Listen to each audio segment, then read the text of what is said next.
నమస్కారం ఘంటారావానికి స్వాగతం. ముందుగా ప్రధానాంశాలు.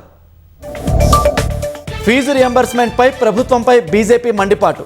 చిత్తశుద్ధి ఉంటే విద్యాశాఖ మంత్రిగా సీఎం రాజీనామా చేయాలని డిమాండ్. అర్బన్ ఇందిరమ్మ ఇళ్ల పేరుతో సైబర్ మోసాలు. నగరవాసులు అప్రమత్తంగా ఉండాలని సిపి సజ్జనర్ సూచన.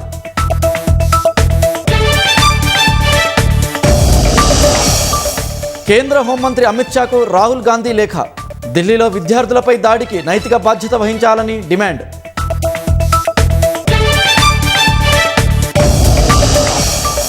ధర్మేంద్ర ప్రధాన్ రాజీనామా కేవలం ఆరంభం మాత్రమేనన్న సీజేపీ. ప్రయాణం ఇంకా కొనసాగుతూనే ఉంటుందని అభిజిత్ వ్యాఖ్య.